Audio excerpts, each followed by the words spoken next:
بجد والله مش شكرانية في الوصفة، بس ده أحلى ميني بيتزا ممكن تعمليه من غير ولا عجن ولا خبز ولا تخمير ولا تقطيع بقى كوبايات ولا قطاعات ولا فرد بالنشابة ولا الجو ده خالص يا جماعة. الموضوع كله 10 دقايق بس. قبل أي حاجة نسمي الله صلي على الرسول عليه أفضل الصلاة والسلام. بقى بولة وتحطي فيها بيضتين ورشة من الفلفل الأسود ورشة من الملح بسيطة كده، نص معلقة مثلا.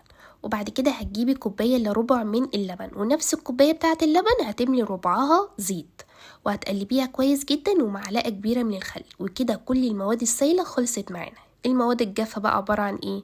كوبايتين من الدقيق، معلقة صغيرة من بيكنج باودر، وقلبي كويس جدا لغاية ما توصلي للقوام ده. ممكن تقولي العجينة خلاص خلصت، بس انا بحب طعم الزعتر قوي في البيتزا بتاعتي، فبحط نص معلقة كبيرة من الزعتر وبقلب كويس جدا. وكده بقى بجيب طاسة بحطها على النار فيها نقطة من الزيت، وبعد كده بتمسحيها بمنديل. يعني انت بتحطي النقطة وبعد كده بتمسحيها بمنديل.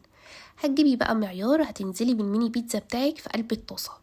اول ما يعمل فرقعات كده على الوش هتقلبيها على الوش التاني على طول. بصي يا جماعة اللون بسيط. هتجيبي بقى طبعا الصلصة اللي احنا متعودين عليها، وهتحطي شوية خضار وشوية جبنة موتزاريلا، وهتغطي الطاسة دي وتسيبي الميني بيتزا الجبنة بتاعتها تسيح. هتطلع لك احلى ميني بيتزا. انا طبعا عملت بس 4 كده معاكم بالخضار والبيتزا. ممكن تحطي بسطرمه، ممكن تحطي لانشون، ممكن تحطي اللي انت حباه. ايه الكميه بقى بعملها وبحط عليها الصلصه بتاعتها وبحطها في اكياس وبشيلها في الفريزر. يعني مثلا يوم الميني بيتزا ده انا مش بديهم سندوتشات، بدي كل واحد فيهم مثلا 4 ميني بيتزا وبس كده، شويه فاكهه وشويه خضار. بطلعهم بقى بحط عليهم مثلا خضار، جبنه موتزاريلا، شويه لحمه عندي، شويه فراخ، واحطها في الاير فراير او الميكروويف او الفرن، اي حاجه عندك، او طاسه على النار وتغطيها. هيطلع معاكي احلى ميني بيتزا لللانش بوكس بتاع الاولاد.